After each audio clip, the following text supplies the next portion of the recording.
Concentration cell galvanic cell में पढ़ रहे हैं।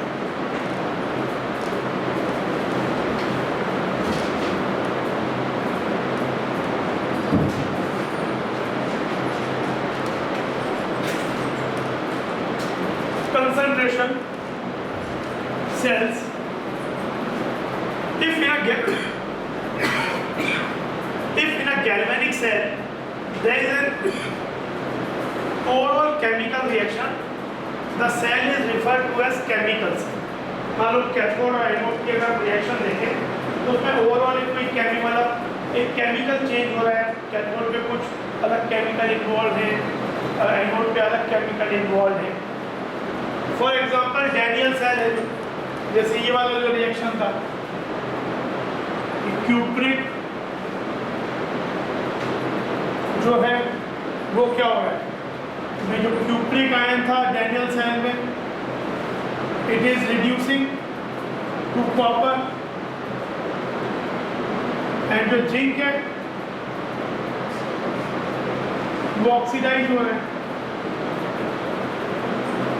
ओवरऑल इलेक्ट्रॉन का एक्सचेंज n इक्वल टू 2, ये इलेक्ट्रॉन एक्सचेंज हो रहा है। लेकिन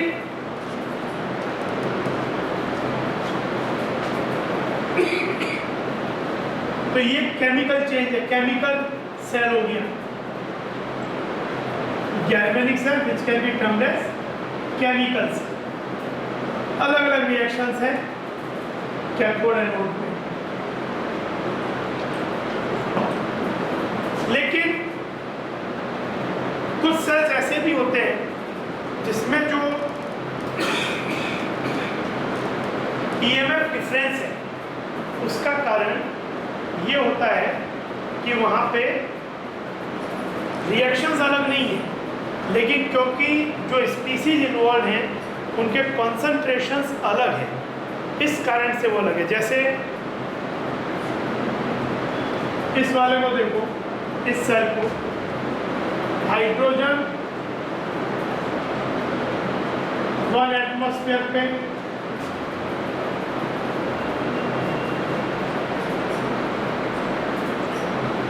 प्लेटिनम, तो आपके पास ये देखो एक ये हाफ सेल है जहाँ पे H+ कंसंट्रेशन है, HCl से आ रहा है, मतलब C1 कंसंट्रेशन है, reducing to hydrogen at pressure 1 atmosphere, platinum पे प्रोड्यूस हो रहा है। और एक साइड में रिएक्शन है, प्लेटिनम पे हाइड्रोजन है, let's say at 1 atmosphere and it is oxidising to H+, let's say concentration is C2, या यहाँ पे C1 यहाँ whatever you can call one as C2 and one as C1, कुछ भी वो आपकी इच्छा है। तो जो यहाँ पे रिएक्शंस क्या है, यहाँ पे अगर आप देखो तो एनोड की रिएक्शन क्या है, हाइड्रोजन से H+ + 2E, ये एनोड की रिएक्शन।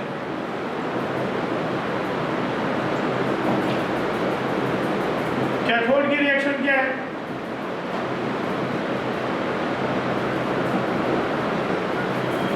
H+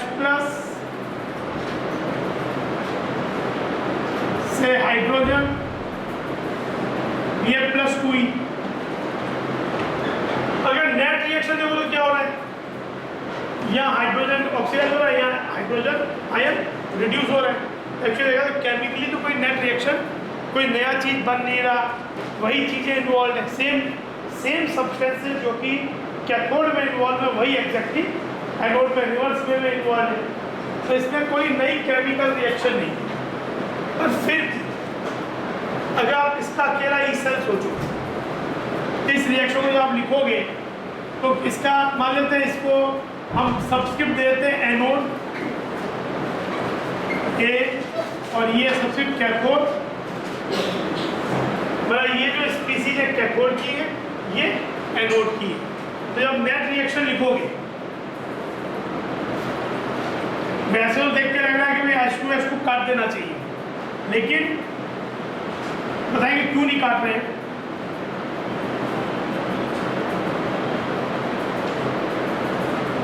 N2 हो गया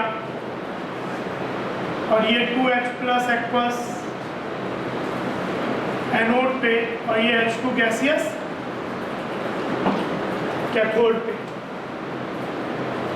इसका कंसंट्रेशन, ये प्रेशर 1 एटमॉस्फेयर, ये कंसंट्रेशन आपका, क्योंकि कैथोड वाला दिया है C2 है, और ये कंसंट्रेशन C1 है। तो अब देखो बाय नस्ट इक्वेशन, अगर नस्ट इक्वेशन से लिखा जाए तो इसका ई सेल क्या होगा? E cell will be E not cell. E not cell क्या हो गया? E naught of H plus से H2, ये कैथोड का, plus E naught of H2 से H प्लस एनोड का। लेकिन यहाँ ये जीरो होता है और ये भी जीरो होता है। अगर ये जीरो नहीं भी होते, मान लो कोई और स्पीसीज होता जैसे Cu2 प्लस से Cu होता, तब भी क्या होता?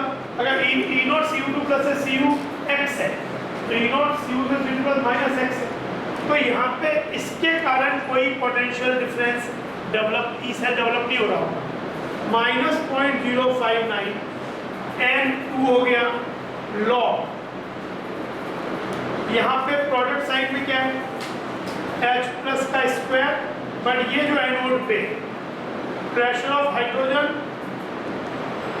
कैथोड पे जो H प्लस जो कैथोड पे है और प्रेशर ऑफ हाइड्रोजन जो एनोड पे। तो देखो यहाँ पे प्रेशर तो दोनों ही केस में 1 एटमॉस्फेयर दिया, लेकिन H प्लस ये देखो एनोड पे कंसंट्रेशन क्या दिया है? एनोड पे कंसंट्रेशन आपका दिया हुआ है C1 और कैथोड का कंसंट्रेशन दिया हुआ है C2। तो ये वैल्यू क्या हो जाएगी? C1 बाई C2 का स्क्वायर,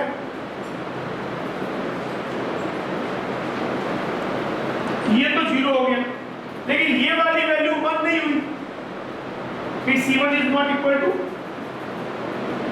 तो अगर ये वैल्यू 1 नहीं हुई और अगर सपोज C2 की वैल्यू ग्रेटर देन C1 हुई, मतलब concentration of H plus at cathode is higher than concentration H plus at anode, तो ये वाली वैल्यू क्या हो जाएगी? 1 से कम। 1 से कम मतलब ये वाली value negative negative negative positive, तो यहाँ पे EMF डेवलप होगी। पर ये EMF डेवलप किसके कारण होगा? Difference of concentration. This EMF has developed due to difference in concentration, not because of the cells reactions. तो इस ऐसे सेल को बोलते हैं concentration cell, जिसमें केमिकल रिएक्शन दोनों हाफ सेल में सेम है, और the EMF is developed due to the difference in concentrations at two sites. ठीक है, तो ये वाला बात।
लिख लो,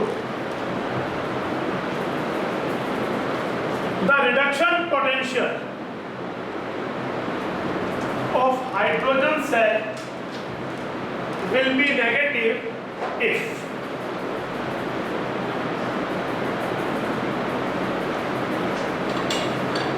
the reduction potential of hydrogen cell will be negative if। तो आपसे कौन सी रिएक्शन की बात की जा रही है? H प्लस से H2, इसकी बात की जा रही है रिडक्शन पोटेंशियल। इसकी स्टैंडर्ड वैल्यू 0 होती है, इट इज अ स्टैंडर्ड। अगर ये स्टैंडर्ड हाइड्रोजन हो जहाँ पे ये 1 मोलर और ये 1 बार या 1 atmosphere, although the new convention से स्टैंडर्ड कंडीशन मतलब 1 bar, but still in many books and many places 1 atmosphere भी चलता है, तो वो भी बराबर है। तो जैसे यहाँ ये दिया, ये IIT का ही क्वेश्चन है, पर ये पुराना क्वेश्चन शायद आ जाएगा तो 1 बार दिया होगा। तो ये हो गया। आपको चाहिए कि इस हाइड्रा हब सेल का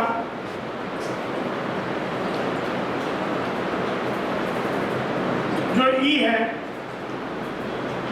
वो नेगेटिव होता है। E0 तो इसका 0 होता है, 0.059/2 log pH2 है ना।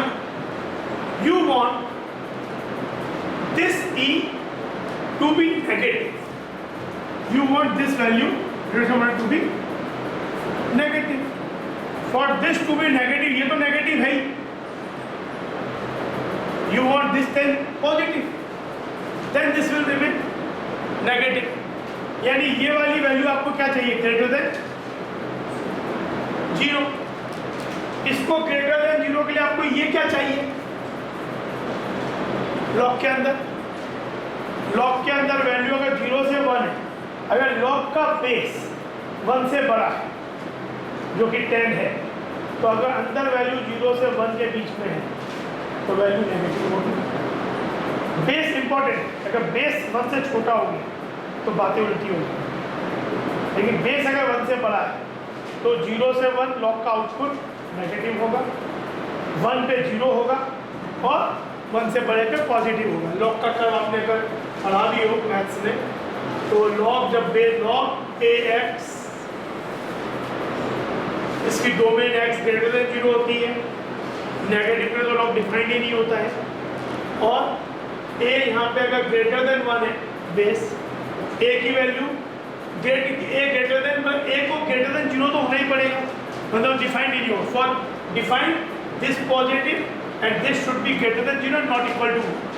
लेकिन अगर वो सब के बाद A ग्रेटर देन 1 तो ये कर्व ऐसा होगा, x1 इस पे x की जब वैल्यू 1 होगी तो ये 1 0 हो जाएगा, जब x की वैल्यू A होगी तो ये 1 हो जाएगा, ये पॉइंट A1 हो जाएगा, बाकी ऐसा इन्फिनिटी पे इन्फिनिटी, टेंड्स टू 0 प्लस पे माइनस, और ये कर्व ऐसा हो जाता है अगर बेस इसके बीच में हो जाए, तब अगेन 1 पे 0। लेकिन जब A से छोटा क्या होगा? जब A वैल्यू होगी तो ये वैल्यू 1 होगी, और आपके पास अगर x की वैल्यू 1 से छोटी है तो आउटपुट नेगेटिव। तो आपके पास log AX, ये A ग्रेटर देन 1 के लिए कर्व है, ये 0 से 1 के लिए कर्व है। तो ये कर्व हो गया ऐसा, और ये वाला कर्व। तो आपके पास यहाँ तो बेस 10 है, तो ये वाली वैल्यू क्या चाहिए? मोर देन 1, यानी pH2/H plus square should be greater then 1। अब देखो जिस पे ये सेटिस्फाई हो जाए, पहला लो 1/, तो this is not the answer. What you want? Greater than 1, this is 1/1, तो ये भी नहीं, ये 2/1, और ये वाला भी नहीं, 2/4। तो ये चीज समझ में?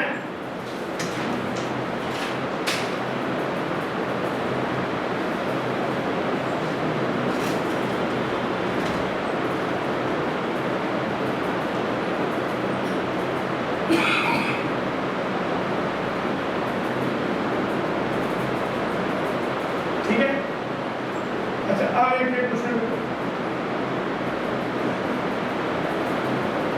ये वाला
डेटा दिया हुआ है MnO4 minus aqueous, again a very important kind of questions,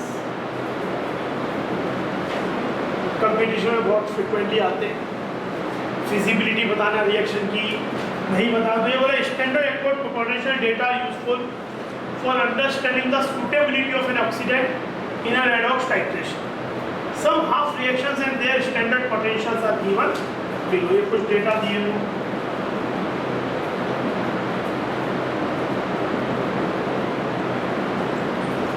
सबके सब रिएक्शन पोटेंशियल में +7 से +2, हाँ सब में इलेक्ट्रॉन जोड़ रहा है। Identify the only incorrect statement regarding the quantitative estimation of aqueous ferrous nitrate. आपके पास फेरस आयन है, आप फेरस आयन को एस्टिमेट करना चाहते हो। एस्टिमेट कैसे करना चाहते हो कि फेरस फेरिक बन जाए और जो ऑक्सीडेंट है जो भी आप यूज कर रहे हो वो रिड्यूस हो जाए। मेनली MnO4 से आप करना चाहते हो। MnO4 is the oxidising agent, पर अच्छे टाइट्रेशन के लिए आप ये जरूर चाहते हो कि MnO4 ऑक्सीडाइज रिड्यूस हो, फेरस ऑक्सीडाइज हो और बाकी कोई चीज ऑक्सीडेशन रिएक्शन में इन्वॉल्व ना, इंटरफेयर ना करे। तो अब ये बोल रहे हैं कि ये बहुत जब हम MnO4 पढ़ते हैं तो एक अच्छा क्वेश्चन भी बनता है इस चीज का। तो ये क्या कह रहे हैं, MnO4 इन एक्वस HCl, यानी एक्वस HCl तो आपके एक्चुअली ये आप किस लिए यूज करो टू प्रोवाइड द एसिडिक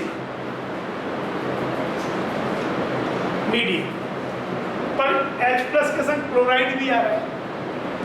तो देखो फेरस से फेरिक बना, फेरस से फेरिक बना मतलब कितना हो गया -0. अच्छा हमको स्टैंडर्ड डेटा ही दिए तो हम स्टैंडर्ड डेटा से ही कंपेयर करेंगे, कोई कंसंट्रेशन तो कुछ दिए हुए नहीं है, तो वी आर एज्यूमिंग कि everything is in standard conditions. तो ये तो -0.77 हो जाएगा। मान लो ये वाली रिएक्शन हुई तो ये रिएक्शन होगी तो क्या होगा 1.51, इसका रिडक्शन पोटेंशियल, इसका ऑक्सीडेशन पोटेंशियल, तो this will give positive E, E will be equal to E which is greater than 0। तो कोई दिक्कत तो नहीं है, पर हमें हमारे पास क्लोराइड भी है, क्लोराइड का ऑक्सीडेशन, क्लोराइड आयन भी आ गया हमारे पास थ्रू दिस। क्लोराइड का ऑक्सीडेशन पोटेंशियल कितना है माइनस इधर से इधर कितना -1.4। तो क्या ये भी आपस में सेल सेटअप कर सकते हैं क्या? इसका रिडक्शन हुआ 1.51 और क्लोराइड ऑक्सीडाइज हो गया क्लोरीन में। मतलब MnO4 हम क्या चाहते थे कि भाई तुम्हारा मेन काम क्या होना चाहिए, फेरस को ऑक्सीडाइज करो, जिससे तुम्हारा जितना वॉल्यूम यूज हुआ हम आराम से बोल सकें भाई तुम्हारा वॉल्यूम, तुम्हारा मिलीक्यूलेट इक्वल टू मिलीक्यूलेट ऑफ Fe2+। और आपने क्या, किसने क्या किया, इसे एक और सेल भी सेटअप कर सकते हैं कि क्लोराइड को भी ऑक्सीडाइज करेगा। तो उससे क्या होगा, MnO4 का तो आप जो वॉल्यूम मेजर करोगे ब्यूरेट में वो ज़्यादा आ जाएगा, उसमें फेरस का ऑक्सीडेशन भी है और जो क्लोराइड को ऑक्सीडाइज करने में लगा वो भी।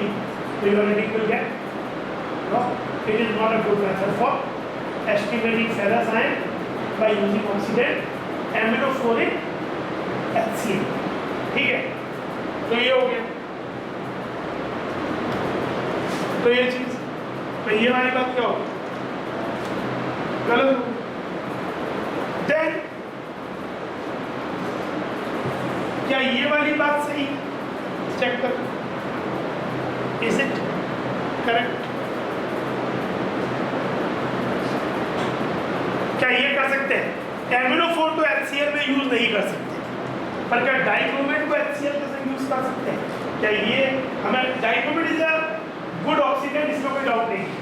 डाइक्रोमेट किस में रिड्यूस होगा, Cr3+ में, तो 1.38। फेरस फेरिक बनेगा -0.77, तो टोटल सब मिलके पॉजिटिव वैल्यू। क्या Cl - Cl2 से यहाँ फिजिबिलिटी होगी?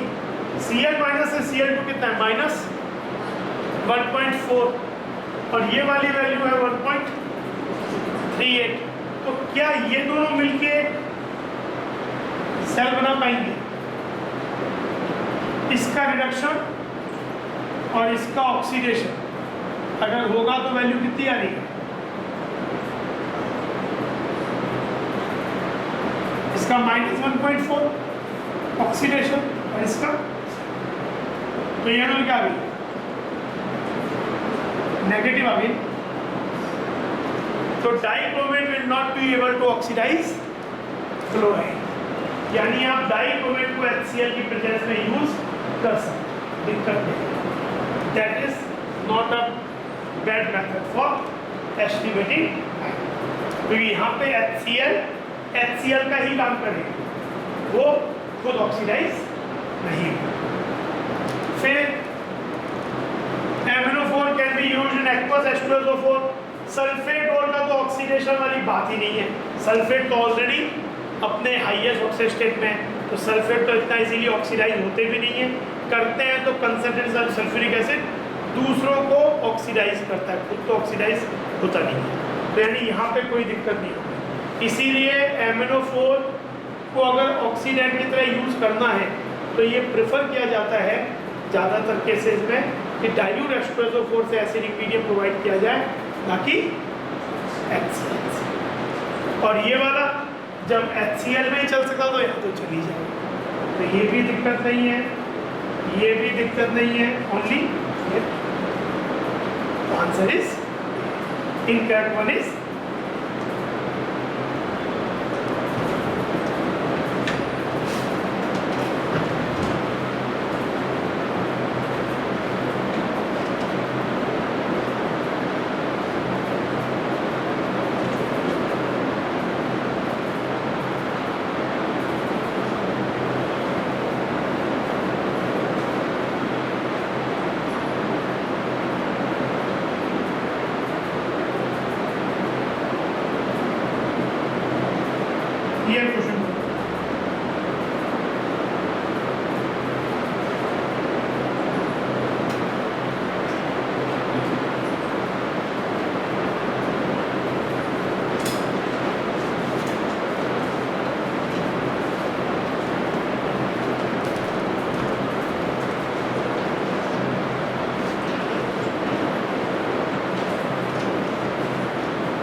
दिया हुआ है,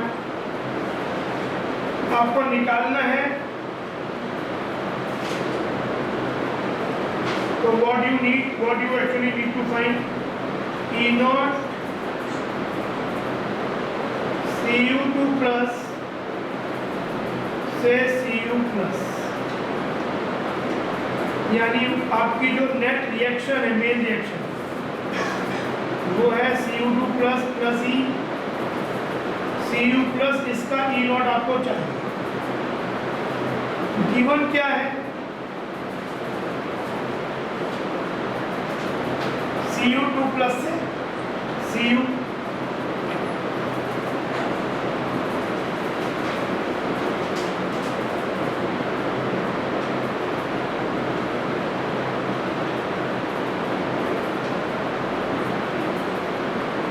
इसका E नॉट क्या हो गया? मैंने तो इसे E नॉट 1 बोल देते हैं।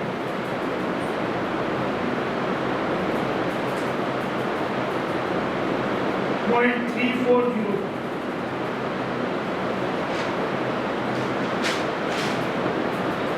और एक है Cu प्लस से Cu,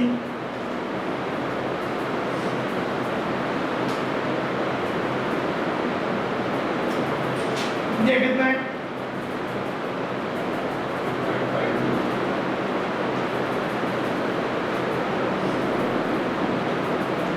चाहिए क्या? Cu2 प्लस, तो ये पाने के लिए क्या करें? अच्छा, ये हाफ रिएक्शन, ये हाफ रिएक्शन, ये भी हाफ रिएक्शन। जब दो हाफ रिएक्शन का से नया हाफ रिएक्शन बनना है, तो it's very important that you use the method of Gibbs free energy. अगर एक हाफ रिएक्शन और दो दूसरी, मतलब एक रिडक्शन एक ऑक्सीडेशन जुड़ रही है, तब तो आप डेल्टा जी तो ऑलवेज वर्क करें, लेकिन तब आप चाहे तो वो ई cathode, E RP of cathode plus EOP of anode से भी काम कर सकते हो, वो that will give same nature. लेकिन जब दो हाफ रिएक्शंस से तीसरी भी जुड़ के या घट के हाफ रिएक्शन बन रही है, then it's very important to get the right result using delta जी।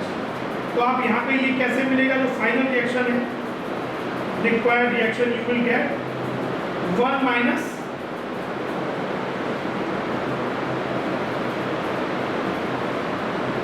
-2 है ना। तो 1 - 2 है, मतलब रिक्वायर्ड रिएक्शन का अगर E नॉट है तो ये हो जाएगा माइनस, तब delta G of required will be delta G1 minus, आप सीधे E1 माइनस E2 नहीं कर सकते, गलत आ जाएगा। तो डेल्टा जी रिक्वायर्ड कितना हो जाएगा? Elect minus 1F E not required, delta G1 क्या हो जाएगा?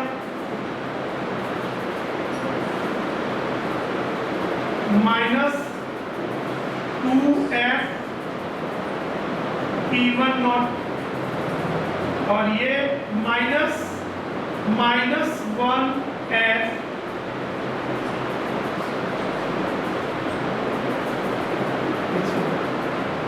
तो ये FF कैंसिल आउट, एक माइनस हर जगह हटा दो, तो वैल्यू क्या हो गई? 2E1 नॉट, मतलब 2 इंटू 0.3402 माइनस E2 नॉट, मतलब 0.52, 2 4 हो गया, 0 हो गया, 8 हो गया,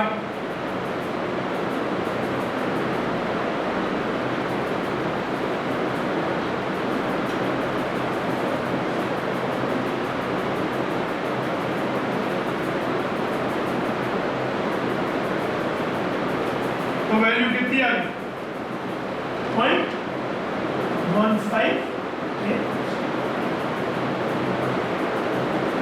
यहाँ पे ऐसा नहीं होगा कि आपने सीधा E1 माइनस E2, एक आंसर ऐसे भी करके दिया होगा, तो वो आंसर सही, ठीक है ना।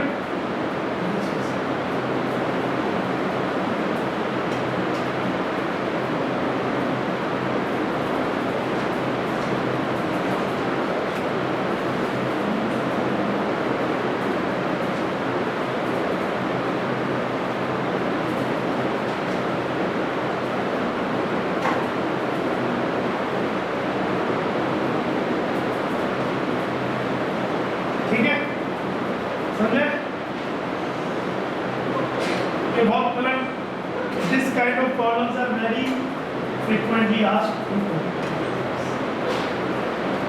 अच्छा, एक ये क्वेश्चन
यहाँ पे ठीक है।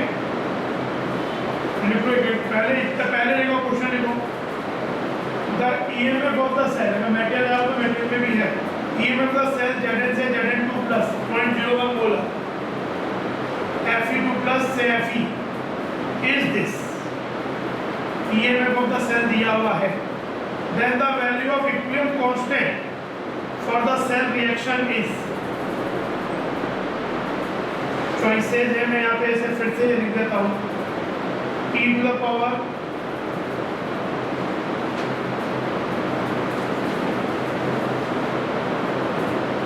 .0295, इसको फिर से 10 to the power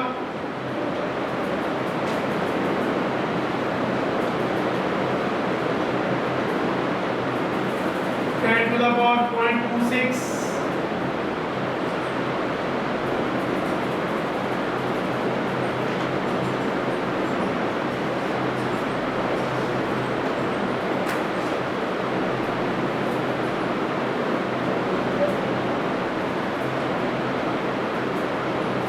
और ये 0.01 दिख ही रहा है ना,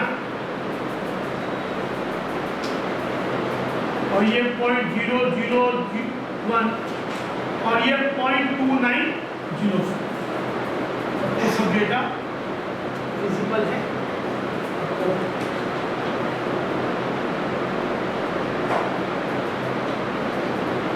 सोचो 2-3 मिनट लो,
बोल सकते हैं। हमें क्या दिया हुआ है, कंसंट्रेशन जब दिए हुए अलग, मतलब 0.01 मोलर, 0.001 मोलर, इसका मतलब इस सिस्टम स्टैंडर्ड कंडीशंस में नहीं है, उस समय ईएमएफ दिया हुआ है। आपको इक्विलिब्रियम कांस्टेंट की वैल्यू निकालनी है, आपको ई नॉट सेल दी, you are not given e not cell. तो पहले जो ये डेटा दिया है 0.2905 और जो कंसंट्रेशन जो दिए हैं, इसकी हेल्प से गेट डायग्नोस्टिक क्वेश्चन। और इक्विलिब्रियम कांस्टेंट में क्या होता है, ई सेल बिकम 0 और e not cell becomes 2.059 by n log Kc।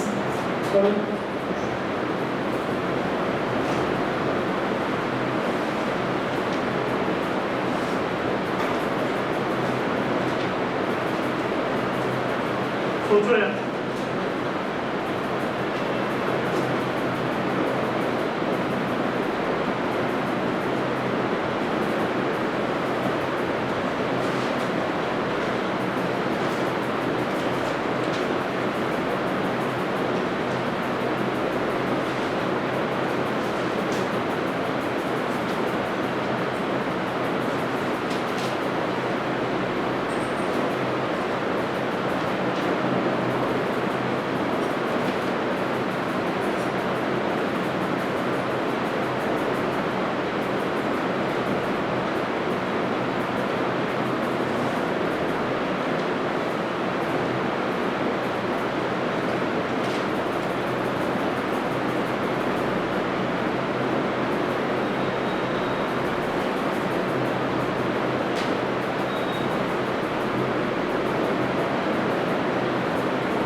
पास दिया हुआ है 30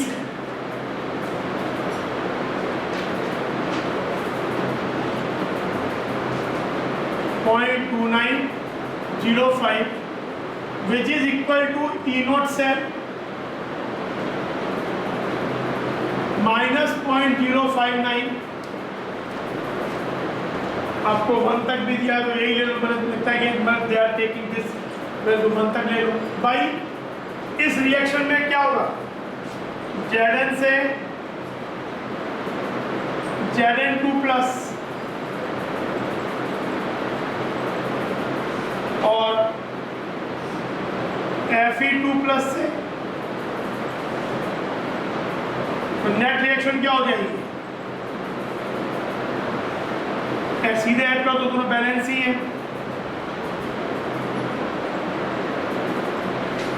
n की वैल्यू 2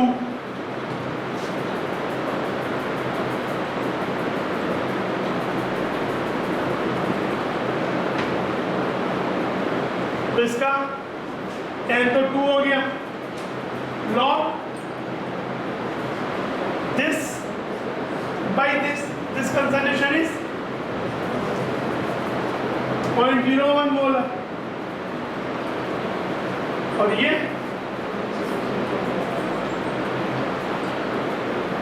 0.01 मोलर,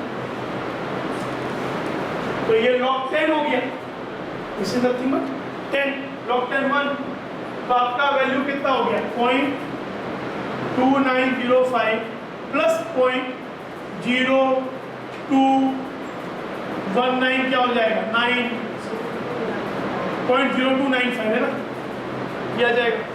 तो ई नॉट सेल कितना हो गया, ये 0.0295 10 10 12 3 ई नॉट सेल की वैल्यू हो गई 0.32 वोल्ट। अब you have to find Kc। तो K होता है E नॉट, K पे एट इक्विलिब्रियम क्या होता है, E cell 0, Q becomes, it was not equilibrium constant, it was Q, reaction quotient. The reaction is not reached equilibrium yet, that's why there was some E cell. If E cell is positive, we means there is some tendency in one direction to go. When both tendency gets balanced, system reaches equilibrium. E cell becomes 0, E naught cell rarely gets 0 at equilibrium, and the Nernst equation becomes Q becomes K, and E naught cell equal to reaction क्या है? E naught cell 0.059 by 2 log Kc. ये हो गया कितना 0.32, ये कितना आया था 0.0295 log Kc. तो Kc क्या हो गया 10 to the power this.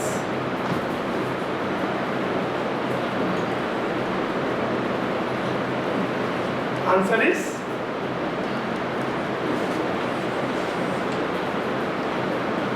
the समझ में?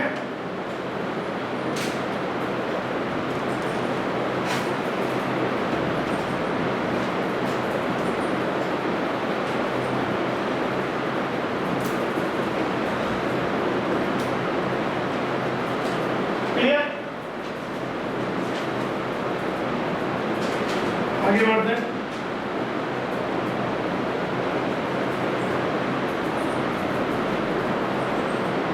ये क्वेश्चन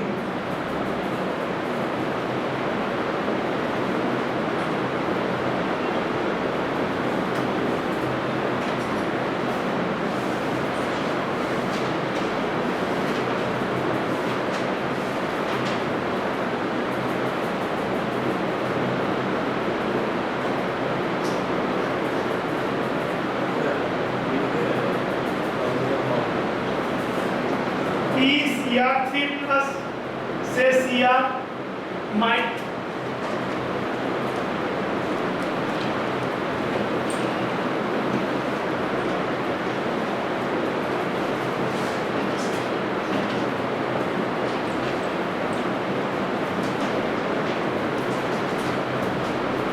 CR3 प्लस से CR माइनस 0.72.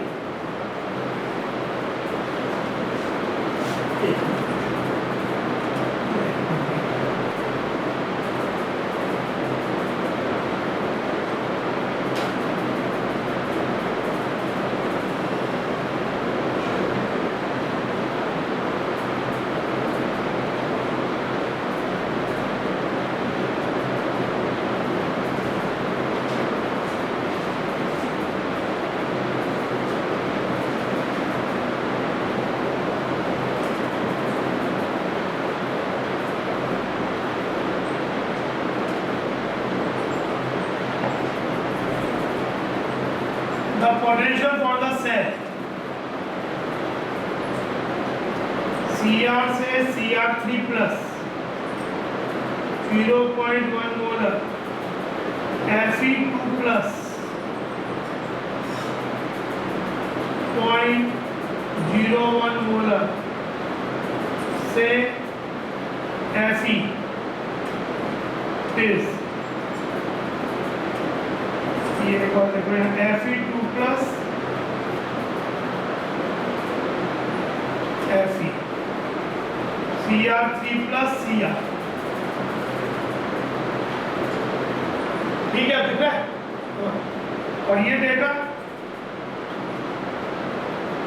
C39 माइनस 0.26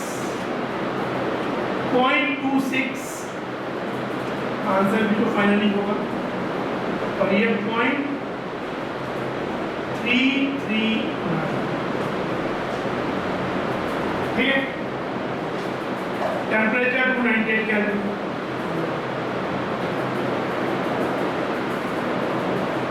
वैसे कुछ नहीं दिया तो बाय डिफॉल्ट टेम्परेचर 298 करो. 5 मिनट लो, कोशिश करो खुद का.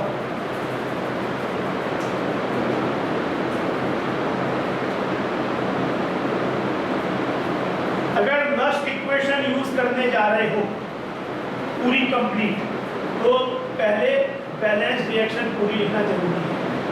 बहुत बार क्या होता है एन दोनों के बराबर होते हैं तो सीधा कट जाते हैं, तो कहीं कहीं पे जब आप बैलेंस करोगे तो आपको मल्टीप्लाई करना पड़ सकता है।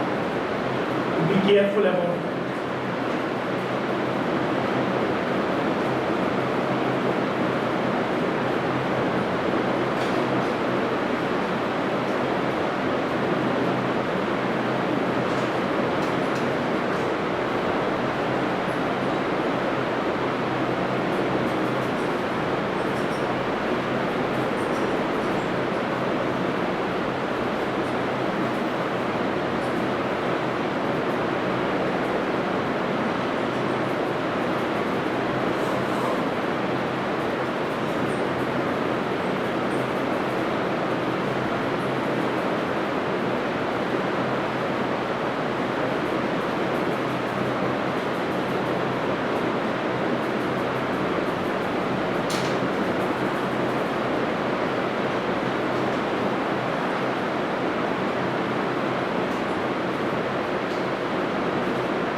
सेल ये दिया है, एनोड पे क्या है,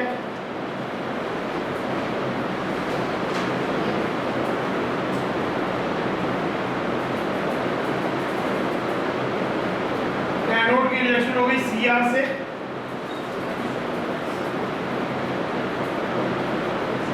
Cr3 प्लस है ना, +3 और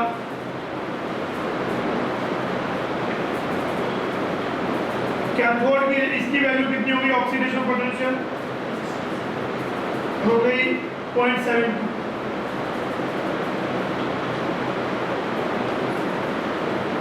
और कैथोड की रिएक्शन क्या होगी, कैथोड जो होता है गैल्वेनिक सेल में उसका सिंबल तो वो आपका पॉजिटिव नेगेटिव होता है, एनोड नेगेटिव रिडक्शन कैथोड को होता है, एनोड ऑक्सीडेशन। तो ये क्या हो जाएगा Fe2 प्लस 2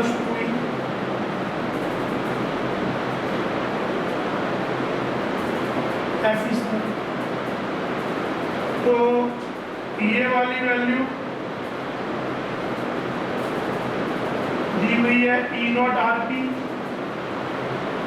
-0.4। पर जब इसको आप कंप्लीट रिएक्शन बनाओगे तो कंप्लीट रिएक्शन में अगर मैं लास्ट इक्वेशन आना चाह रहा हूँ, कंप्लीट तो इसे 3 से मल्टीप्लाई करना पड़ेगा, इसको 2 से मल्टीप्लाई करना पड़ेगा और ये हो जाएगा 2Cr solid 3Fe2 plus n की वैल्यू 6 2Cr3 प्लस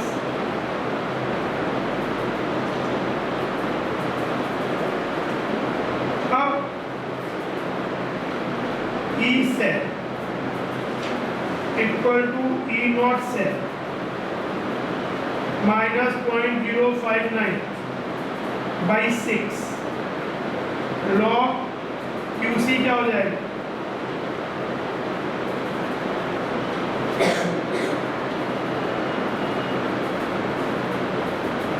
समझे? ऐसा हो जाएगा QC। ये वैल्यू E naught cell E naught RP cathode plus E naught OP anode या E naught RP cathode minus E naught RP anode, कि दोनों के RP लो, कैथोड का माइनस एनोड का या जिसका जो है। तो ये तो क्या हमने ऐसे ही लिया, हमने OP की जगह OP लिया, तो ये वैल्यू 0.3 वोल्ट हो जाएगी। E naught OP anode plus E naught RP cathode, ठीक है। ये चीज पॉइंट अच्छा ये कहाँ पर ठीक है 0.3 को 0.72 minus 0.42 minus 0.059 by 6 log CR3 plus का स्क्वायर मतलब क्या 10 का माइनस 2 और Fe2 प्लस का क्यूब मतलब 10 का माइनस 2 का whole cube equal to 0.3 minus 0.059 by 6 log 10 to the power 4 हो जाएगा अल्टीमेटली। तो ये वैल्यू कितनी होगी? ये 0.01 है, ऑलमोस्ट 0.01 0.06 बाई 6 इंटू 4.04, तो ये वैल्यू आएगी 0.3 minus 0.04 almost, which is point.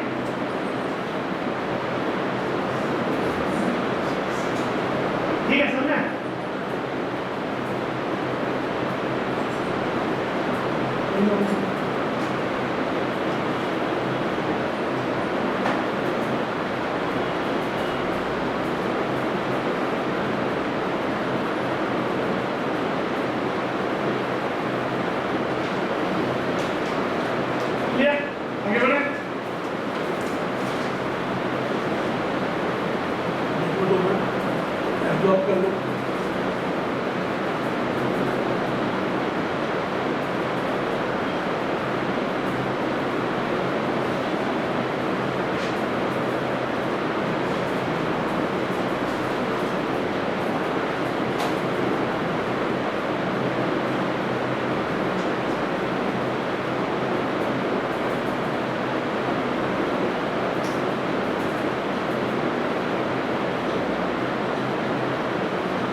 Which is stronger oxidizing agent?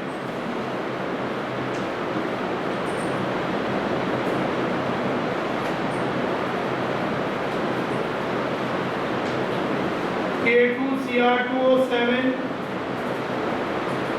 in which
which is stronger oxidising agent का मतलब क्या चीज चेक करोगे?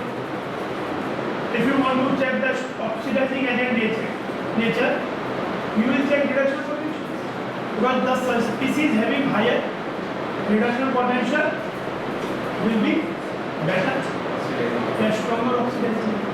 तो आप क्या करो दोनों के, अच्छा यहाँ पे कंसंट्रेशन और दिए, मतलब they are asking actual, they are not expecting you just compare by E naught, actually जो हो गया उससे कंपेयर करना। मतलब अगर आपको कंसंट्रेशन और दिए, क्योंकि अल्टीमेटली तो ये बात इस पर डिपेंड करती है कि उस समय ई आर पी कितना, तो आपको मतलब मेनली क्वेश्चन है कि दोनों के रिडक्शन रिएक्शन से, दोनों की हाफ रिएक्शन लिखो रिडक्शन की, दोनों के ई आर पी निकालो, which one comes higher is stronger oxidising. जैसे ई नॉट के हिसाब से which is stronger oxidising agent, मतलब ई नॉट के हिसाब से कौन सा स्ट्रॉन्गर? ई नॉट के हिसाब से ये स्ट्रॉन्गर, तो इसकी वैल्यू ज़्यादा है, but the concentrations terms can reverse this. मतलब ऐसा नहीं कि ये ज़्यादा है तो आंसर यही हो गया। जब आपके पास कोई इंफॉर्मेशन और नहीं है, then you compare the E naught values and you give the answer according to that. But when the concentrations and everything are given, then you have to find actual ERP of both, which is higher, better. पहले reaction लिखो दोनों की, half reaction reduction की।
Dichromate की reaction लिखते हैं reduction की, ये डेटा ठीक है।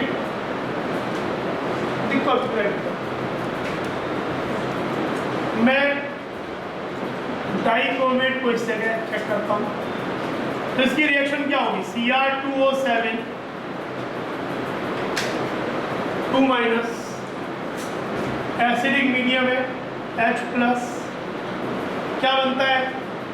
यही Cr3+, बहुत ही वेल नोन रिएक्शन है, वाटर, तो 2 7 14 और यहाँ पे +14 -2 +12 +6 +6 11. This is a reduction reaction of dichromate in acidic medium. An orange colored species in acidic medium converting to a green colored species. तो ये हो गया हमारा, तो इसका इक्वेशन क्या होगा? Cr2O7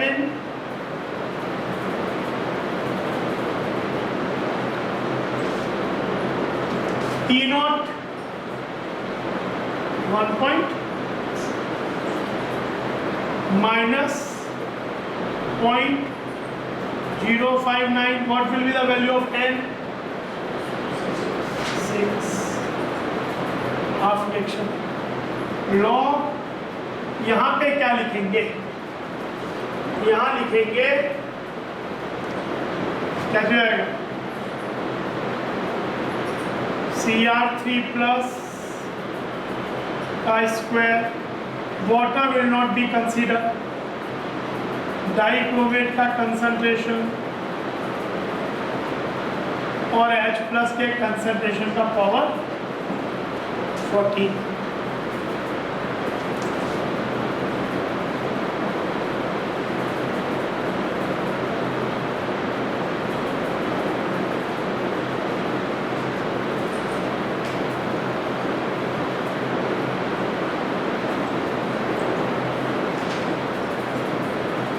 -14 और Cr3 प्लस क्या है ना? ये Cr3 प्लस का स्क्वायर. तो ठीक है. डाइक्रोमेट कितना है? तो ये वैल्यू कितनी हो गई? चाहे तो उसको 0.01 लिख दो ऑलमोस्ट, और ये लॉग -15 ऊपर जाए तो +15 -4 ये 11. ये वैल्यू हो जाएगी 11.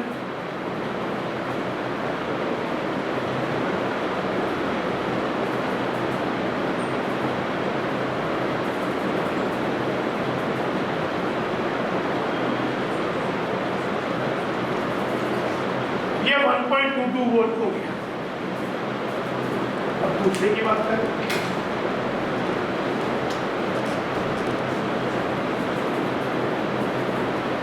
MnO4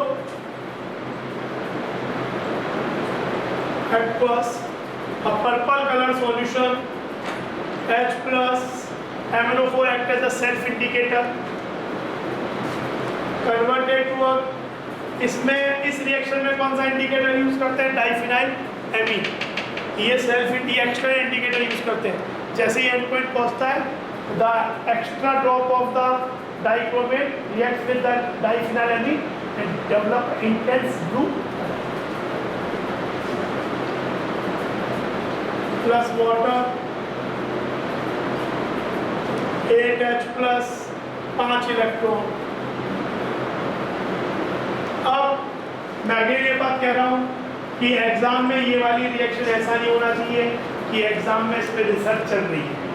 ये इतनी कॉमन रिएक्शन है कि जैसे ही आपको लगे एग्जाम में ये ऐसा क्वेश्चन भी आया, तो ये रिएक्शन वो भी एक्सपेक्ट करते हैं कि बच्चा इसको बस लिखना ही बचा है.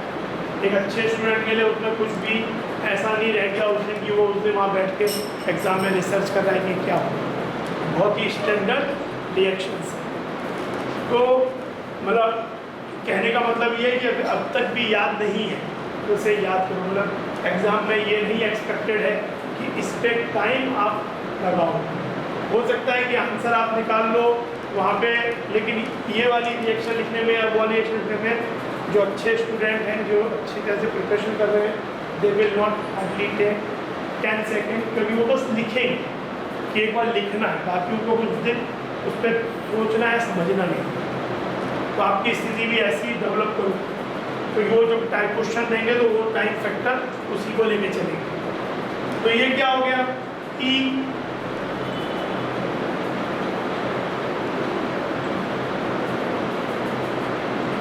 ई नॉट माइनस 0.059, यहाँ पे क्या होगा n लॉग Mn2 प्लस है कंसंट्रेशन पावर 1, Mn2 प्लस कितना, Mn2 प्लस 10 का -2 divided by H plus power A, H plus कितना 10 का 2 10 का -16 और MnO4 पे पावर 1 मतलब 10 का -1, ये कितना हो गया, ऊपर गया तो 15 हो गया, 10 का मिलके 15 हो जाएगा, यानी बाहर आके 15 हो जाएगा, -0.059 इंटू 3 हो गया, अगर 0.06 मान लें तो 0.18 हो गया ऑलमोस्ट, और ये वैल्यू 1.51 है तो ये 1.33 के आसपास, which is stronger oxidising agent, तो यही रहता है इसमें 0.06 इंटू 0.18। हाँ तो इस केस में अभी भी कोई पता तो नहीं, डाइक्रोमेट 1.33 से 1.22 हुआ, तो अभी भी स्ट्रॉन्गर ऑक्सीडाइजिंग एजेंट तो KNO4 ही है, लेकिन कभी कभार ये बातें बदल भी सकती है।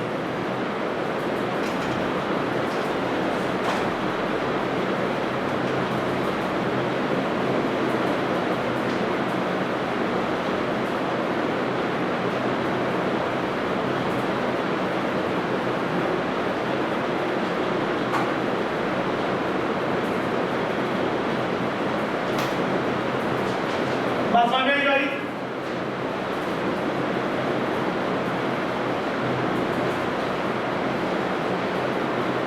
आगे बढ़ते हैं।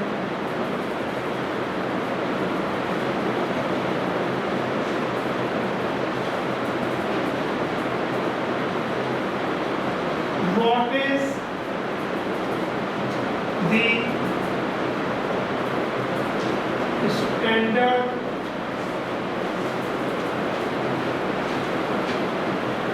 electrode potential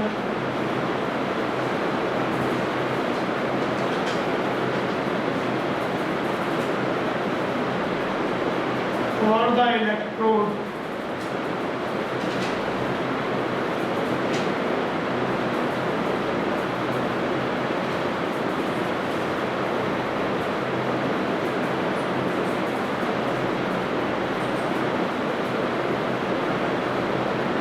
in acid solution? E naught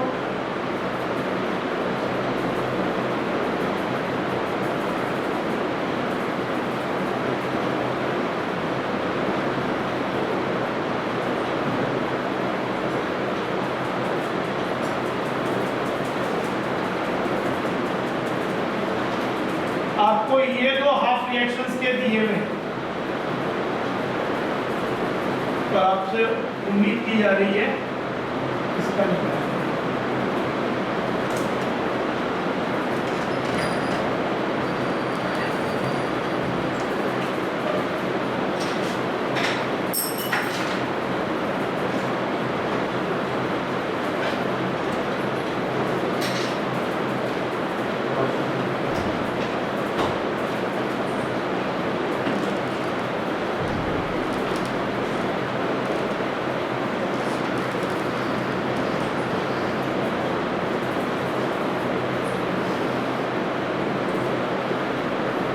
सबकी सब हाफ रिएक्शंस, +7 से +4, +7 से +2, +7 से +2, +4 से +2। आप पहले ये आपकी दो गिवन और ये रिक्वायर्ड। सबसे पहले आप एसिडिक मीडियम बोला ही है, राइट द हाफ रिएक्शन, पहला काम है। 5 मिनट लो तो हाफ रिएक्शंस तीनों बैलेंस।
रिएक्शन लिख पे, तो रिएक्शन लिखने के बाद क्या करो, अगर रिएक्शंस लिखनी है हाफ रिएक्शन, तो ये देखो कि जो तुमको चाहिए वो दोनों रिएक्शन से कैसे मिलेगा, क्या ऐड क्या सब्ट्रैक्ट करना पड़ेगा जो गिवन है। पर क्योंकि दो half reaction is giving another half reaction, you can't use the EMF method, directly addition subtraction ही चलेगा, you have to go through delta. देखो क्या आंसर 1.7 कोशिश करो, एक क्वेश्चन दो क्वेश्चन खुद हो गए तो कॉन्फिडेंस आ जाए, और मतलब ऐसे ही आएगा, ऐसे कोई अचानक एक दिन में चीज नहीं आई, कोशिश करने से ही आएगी।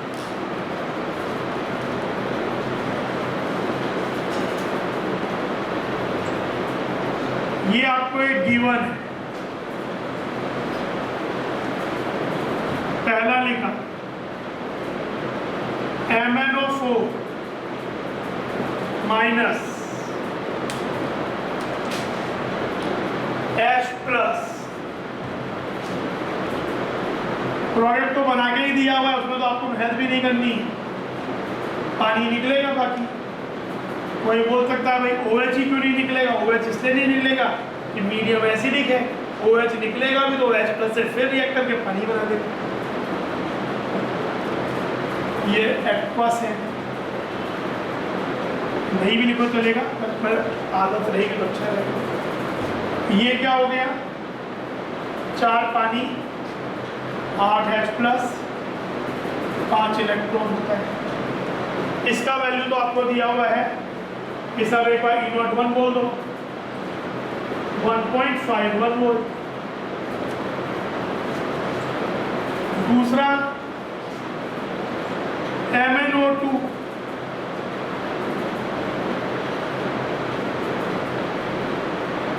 Plus H plus giving Mn2 plus plus water,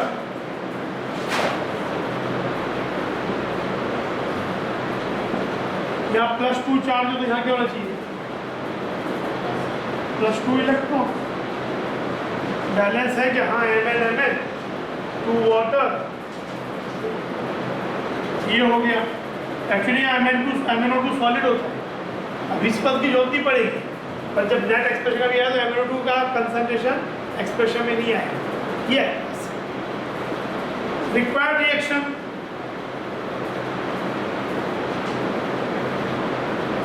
क्या है, MnO4 H plus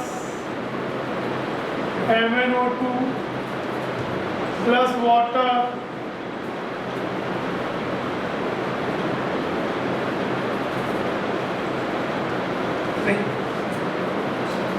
Mn balance हो गया, ऑक्सीजन 2 वाटर 4 H, ये टोटल चार्ज 0, यहाँ टोटल चार्ज +3।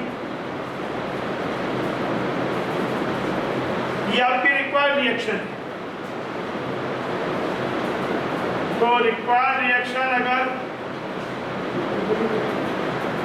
ये 5 इलेक्ट्रॉन, तो आपको क्या चाहिए, अगर मैं इन दोनों को सब्ट्रैक्ट करूं, हाउ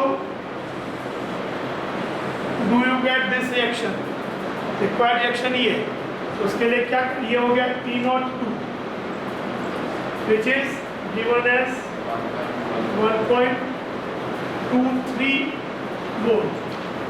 इसका E0 रिक्वायर्ड है, पर हाउ यू गेट, वैसे तो हमने मैंने 1 माइनस क्या we have done 1 minus 2 we get this equation, but क्योंकि दो हाफ रिएक्शन मिलके नई हाफ रिएक्शन दे रही है, इसका EMF ये लिखने की गलती मत करना, E1 माइनस E2 गलत हो जाएगा। बहुत रेयर केस है कि सही हो, लेकिन गलत हो जाएगा, और एग्जाम में जो क्वेश्चन होगा वो ऐसा होगा ही नहीं। तो ये तरीका ही, जब ऐसा आ जाए कि दो हाफ रिएक्शन मिलके ऐड या सब्ट्रैक्ट कुछ भी कॉम्बिनेशन होके नई भी हाफ रिएक्शन मिल रही है, तो डेल्टा जी का तरीका लगाना पड़ेगा। Delta G require is delta G1 minus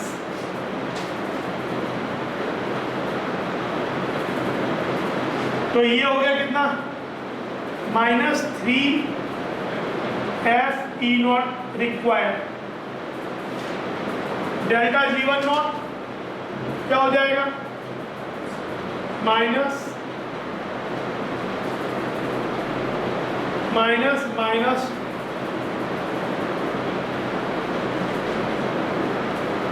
f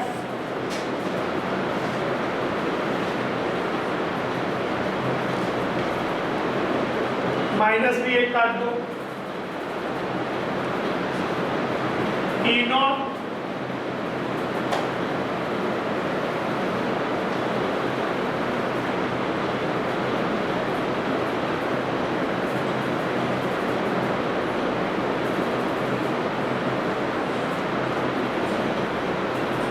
ये चीज तो ये कितना हो जाएगा 5 इंटू 1.51 माइनस 2 इंटू 1.23 तो 5 6 2.46 5.09 मतलब 5.1 कह सकते हो बाई 3 1.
क्वेश्चन को ये लिखना हुआ तो लिख लो।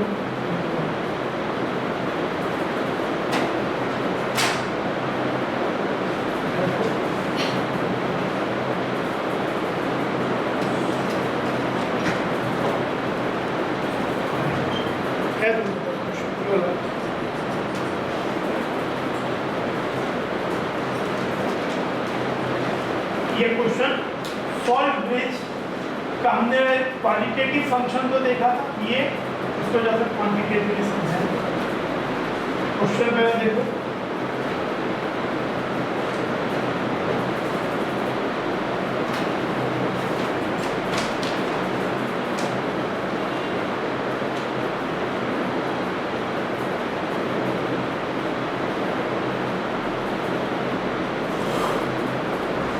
कंपार्टमेंट,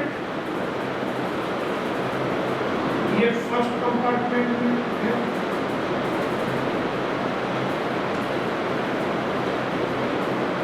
थर्ड कंपार्टमेंट है,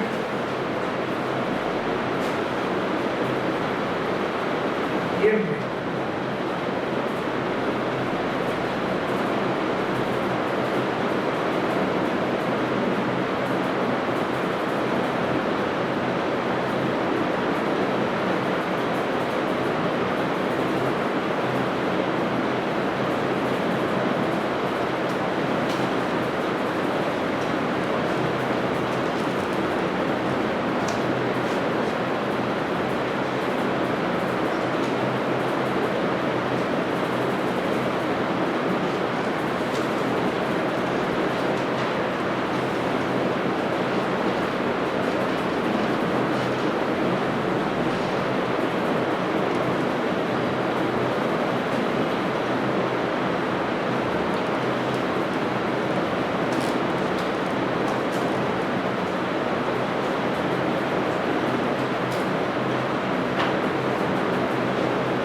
Galvanic cell consists of 3 compartments as shown in figure.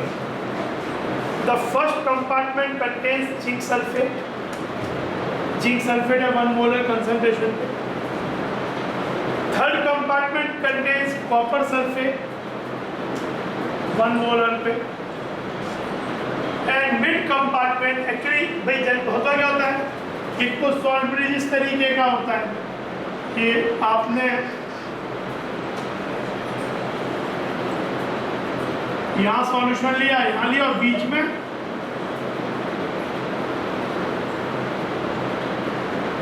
एक U-ट्यूब इस तरीके का इन्वर्टेड U-ट्यूब हम ऐड कर देते हैं सॉल्ट ब्रिज पर। बहुत बार जैसे आपका डैनियल सेल है, उसमें रेदर देन इस तरह का एंजाइम बनाने के बजाय एक बीच में डायफ्राम बना देते हैं, मतलब एक सेपरेशन कि जो मतलब ये जैसे ये वाला चीज हो गया एक इलेक्ट्रॉन, ये दूसरा electron, they are connected by diffusion of ions के लिए दिस, ये सॉल्ट में यहाँ पे ये चीज सॉल्ट ब्रिज का एक्सेसिव मिक्सिंग नहीं होगी तभी ये पोरस बैरियर, ये मतलब इसमें पोरस पार्टीशंस हैं जैसे कॉटन प्लग में होते हैं कि वो अलाउ करेगा design but not extensive mix. तो ये भी यहाँ पे एक तरह से सॉल्ट ब्रिज ही है, it is serving the purpose of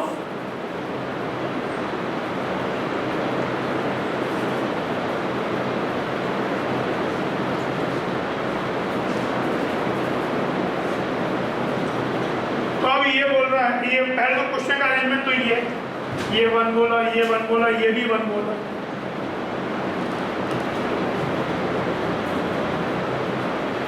E0 की वैल्यू दी हुई है दोनों की, Zn2 प्लस से Zn माइनस 0.76, Cu2 प्लस से Cu 0.3। अब पहला क्वेश्चन कह रहा है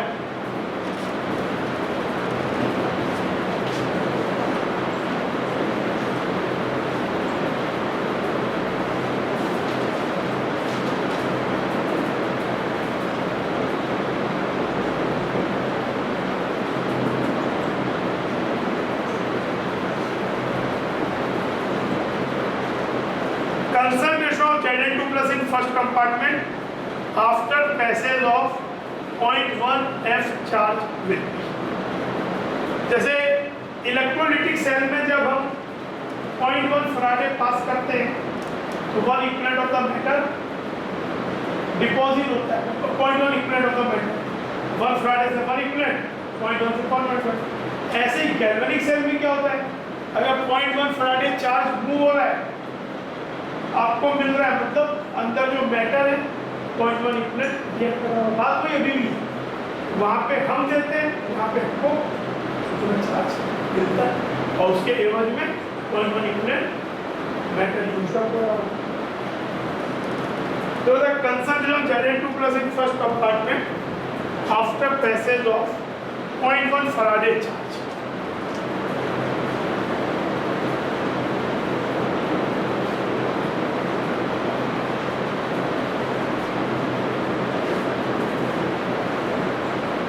यहाँ जिंक क्या है, ये जिंक सल्फेट।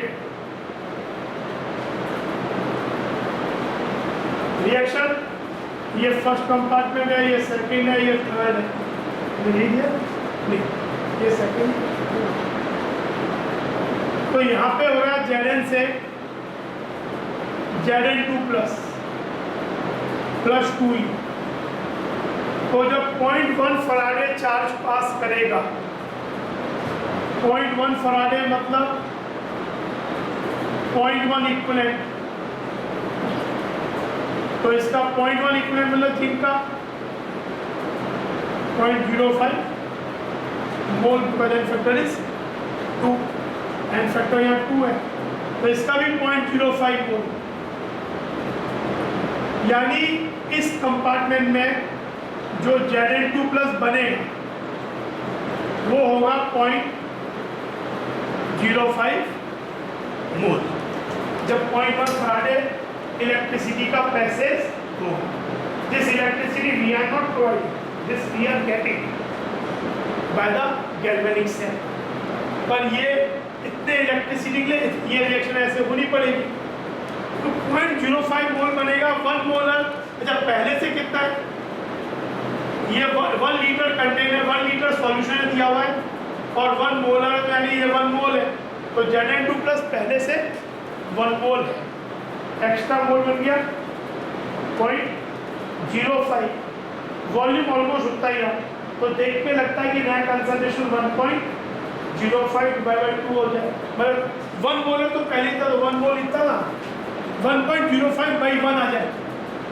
लेकिन इसी देखो अब पर आता है यूज ऑफ सॉल्वेंट्स। 0.05 मोल इसके बने, पर सैमसंग क्या चल रहा होगा, अगर 0.05 मोल ऐसे इकट्ठा हो गया तब तो यार पॉजिटिव चार्ज एक्सेस हो जाएगा। एक 0.05 मोल बनना चाहिए था, एक 0.05 मोल पूरा इस वाले कंपार्टमेंट में रह नहीं जाएगा। जैसे ये बनना शुरू होगा, इस सोडियम नाइट्रेट जो यहाँ पे है इस बैरियर में, पोरस बैरियर के अंदर इस पोर्शन में, इसका नाइट्राइड आयन नहीं नाइट्राइड क्योंकि हमको एक्स्ट्रा प्लस आ रहा है, इस तरफ मूव करना शुरू करें। एक Zn2 प्लस आयन को कितना चाहिए, 2 नाइट्रेट न्यूट्रलाइज होने के लिए।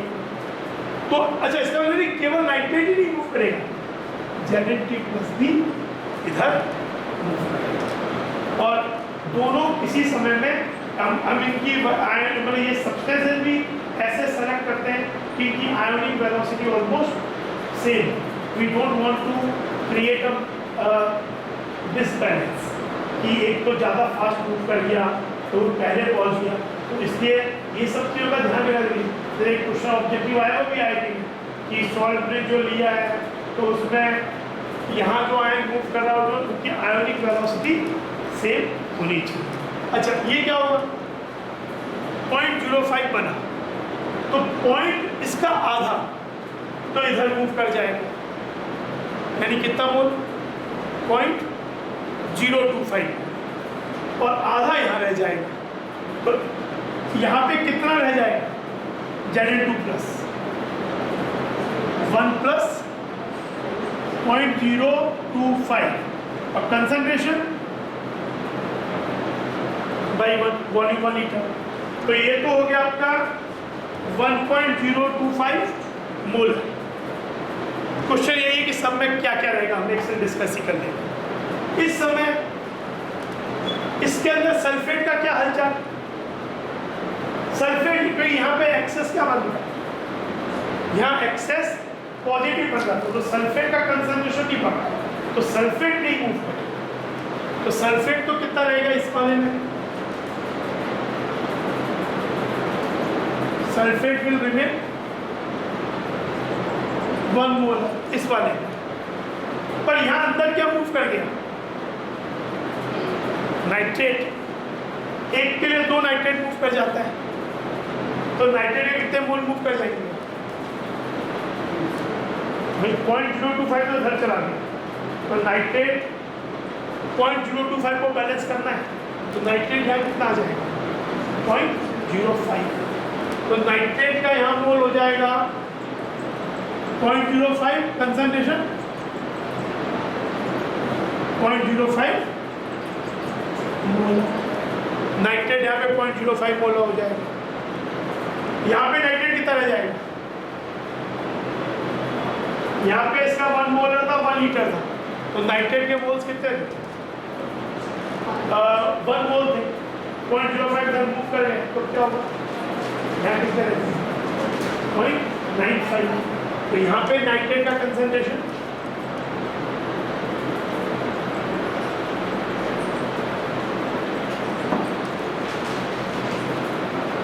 अब इधर क्या होगा उसी समय Cu2 प्लस 2e Cu बन रहा होगा, तो इतने टाइम में ये भी 0.1 इक्विवेलेंट 0.05 मोल, तो यहाँ पे पहले Cu2 प्लस मोल कितने हैं 1 मोल, तो वही 1 मोल और 1 लीटर, पर यहाँ पे कितना मोल Cu2 प्लस का रिड्यूस हो जाएगा, जाके डिपॉजिट हो जाएगा। अगर इसका 0.1 इक्विवेलेंट है 0.1 फराडे से, तो मोल कितना हो जाएगा भाई n फैक्टर 0.05, तो इसके 0.05 मोल इस पर डिपॉजिट हो जाएंगे, तो यहाँ रह कितना जाएगा 0.95 मोल बाई 1.95 मोल CO2+। पर यह एक्सेस क्या हो गया, एक्सेस इसलिए हो गया क्योंकि CO2+ कम हो गया, तो एक्सेस क्या हो गया सल्फेट, और तो सल्फेट बना नहीं पर सल्फेट बिकॉज CO2+ कम हो गया इसलिए सल्फेट एक्सेस हो गया, तो सल्फेट यहाँ कितना है 1, यानी ज़्यादा, इससे कितना ज़्यादा हो गया 0.05, बना एक्स्ट्रा नहीं पर ये कम हो गया 0.05 एक्स्ट्रा हो गया, तो sulphate because of its higher concentration will start moving here and यहाँ पे क्या मूव करना शुरू करेगा नाइट्रेट सोडियम, तो अल्टीमेटली वही कि यहाँ पे जो सल्फेट है वो 0.05 एक्स्ट्रा है, तो इतने टाइम वो कितना मूव कर जाएगा आधा, तो आधा यहाँ मूव किया तो यहाँ सल्फेट कितना हो गया,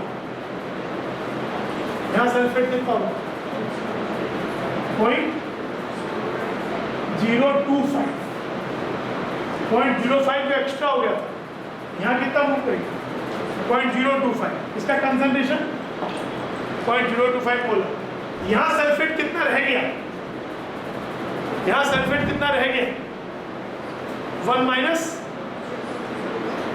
0.025, भाई आपके पास 1 कितना था सल्फेट कितना था 1 मोल, एक्स्ट्रा कितना हो गया था मतलब एक्सेस कितना रह गया था 0.05, बना नहीं पर वो कम हो गया था, तो 0.05 जो एक्सेस था उसका आधा पूरा हो गया, तो यहाँ अल्टीमेटली कितना रह गया 1 माइनस 0.025, तो 1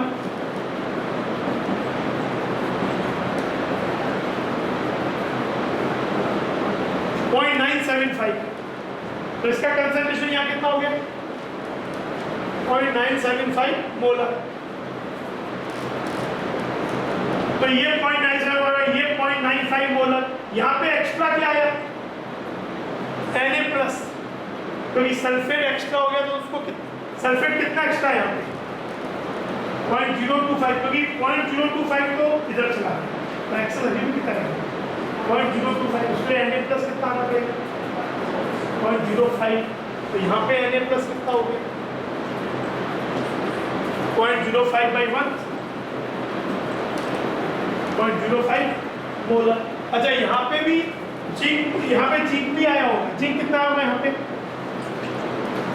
पे जिंक कितना होगा, एक्सेस कितना बना था 0.05, तो आधा यहाँ रह गया आधा यहाँ चला गया, तो यहाँ Zn2+ कितना है 0.025, तो उसका concentration 0.025 molar. Night sodium ion यहाँ कितना रह गया होगा, सोडियम आयन यहाँ कितना मूव किया, सोडियम आयन ने किसको बैलेंस की, तो इस सोडियम आयन को यहाँ किसको बैलेंस करना है 0.025 एक्सेस सल्फेट को, यहाँ सोडियम कितना मूव कर गया 0.05, तो यहाँ सोडियम कितना रहेगा 0.95, तो वहाँ 0.05 मोलर, यहाँ पे 0.95 मोलर। तो अगर फाइनली देखा जाए तो क्या स्थिति हो जाएगी तीनों कंपार्टमेंट 1 में क्या क्या आयन होंगे, कंपार्टमेंट 1 में Zn2+ कितना हो गया होगा 1.025 मोलर, 0.05 एक्स्ट्रा बना होगा और आधा एक्स्ट्रा वाला आधा मूव कर गया होगा। सल्फेट कितना होगा यहाँ, सल्फेट यहाँ 1 मोलर ही होगा, सल्फेट यहाँ पे जैसा था वैसे ही रह जाएगा। यहाँ पे और क्या चीज आएगी नाइट्रेट, नाइट्रेट यहाँ कितनी आएगी, तो ये जो एक्सेस 0.025 है उसको बैलेंस करने के लिए 0.05 आएगी, तो 0.05 मोलर हो जाएगा। यहाँ और कुछ नाइट्रेट, बस ये यहाँ से नाइट्रेट आ गया। इधर क्या क्या होगा Zn2+ यहाँ कितना आ जाएगा सेकंड इस वाले कंपार्टमेंट में 0.025, 0.025 मोलर। यहाँ पे सल्फेट कितना आ जाएगा? सल्फेट किधर से आएगा? इधर से 0.025 मोलर। इधर Na+ रह कितना जाएगा और नाइट्रेट कितना रह जाएगा? क्योंकि यहाँ जब एक्सेस नाइट्रेट इधर 0.05 मोल मूव करेगा तो यहाँ नाइट्रेट कितना रह जाएगा? 0.95, 1 पहले था 0.95 मोल, और ये भी। और इधर क्यूप्रिक आयन 1 मोलर रह जाएगा। सल्फेट यहाँ पे क्या हो गया? नहीं, क्यूप्रिक आयन यहाँ कितना हो जाएगा? क्यूप्रिक आयन यहाँ पे हो जाएगा 0.95। क्यूप्रिक आयन यहाँ कितना हो जाएगा? कि आपके पास क्यूप्रिक डिपॉजिट हुआ, तो क्या हुआ? 0.05 मोल। तो एक्सेस तो सल्फेट है, क्यूप्रिक तो जो रह जाएगा तो ये 0.95। लेकिन सल्फेट एक्स्ट्रा 0.05 हो गया बिकॉज क्यूप्रिक कम हो गया तो आधा मूव कर गया, जो कि हमने यहाँ हिसाब कर लिया उसका। पर यहाँ कितना रह जाएगा सल्फेट?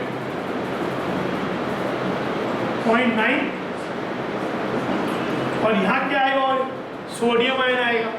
सोडियम कितना आ जाएगा यहाँ पे? वो एक्स्ट्रा वाले को बैलेंस करने के लिए 0.05।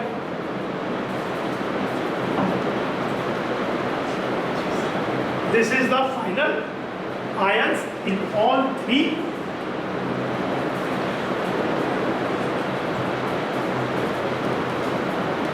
क्वेश्चन कुछ भी बना सकते हैं। और ये चीज थ्रू आउट मेंटेन रही। ये तो हमने एक पर्टिकुलर इंस्टेंट पे बात देखी, लेकिन अगले पॉइंट्स पर अगर अगला पॉइंट में फ्राइडे जब फ्लो करेगा तो फिर उसी तरीके से चीजें मेंटेन रहेंगी। क्योंकि इनको इवन अच्छे सेल की वर्किंग में तो जरूरी है कि हर इंस्टेंट में थोड़ा सा भी मूवमेंट हो तो वो न्यूट्रली मेंटेन होने के क्या जरूरी है? जैसे 1 लीटर सॉल्यूशन है, क्या अभी ये न्यूट्रल है? Zn2+ कितना हो गया? 1.025 मोल। सल्फेट 1 मोल, तो 1 मोल तो बैलेंस हो गए, और इसका 0.025 mole will be balance by 0.05 mole of nitrate. Neutrally maintain. क्या यहाँ न्यूट्रली मेंटेन है? Zn2+ 0.025 आया, सल्फेट 0.025, ये अपने आप को बैलेंस कर लेंगे। सोडियम नाइट्रेट 0.95 बैलेंस है चार्ज। यहाँ भी टोटल चार्ज 0, यहाँ टोटल चार्ज 0, और यहाँ पे भी क्यूप्रिक कितना हो गया? तो सल्फेट इतना है, तो सल्फेट का 0.95 उसको बैलेंस करेगा। जो बाकी बचा 0.025 वो इस 0.05 से बैलेंस। तो टोटल चार्ज हर कंपार्टमेंट में, हर छोटे इंस्टेंट में भी बैलेंस है 0। That's the purpose of solvent. और यहाँ पे ये जो हो क्या रहा है, it is possible because of diffusion of ions through porous partition. हमेशा ये चीज मेंटेन रहे, इसके लिए जरूरी है कि इनकी आयोनिक वेलोसिटीज ऑलमोस्ट सिमिलर। ऐसा ना हो जाए कि एक तो बहुत जल्दी फास्ट पहुंच गया, एक स्लो मूव कर रहा है, तभी तो इम्बैलेंस हो जाएगा। हम चाहते हैं कि ये अमाउंट जो है जितने टाइम में नाइट्रेट मूव करे उतने टाइम में Zn2+ उधर चला जाए। तो उस तरीके से तो ये प्रॉब्लम कभी आ जाए तो आपको एक बार वो निकालो कि इतने इलेक्ट्रिसिटी से क्या क्या चीज़ें होंगी और फिर बैलेंसिंग है, समझे? This is the functioning of salt bridge और उसका क्वांटिटेटिव एस्पेक्ट। ठीक है, बस समझ में जाके एक बार फिर से देखो, सोचना कि क्या चीज़ होगा। एक बार फिर से इस पूरे अरेंजमेंट को एक बार एनालाइज करो, खुद एक बार सॉल्व करो, ठीक है?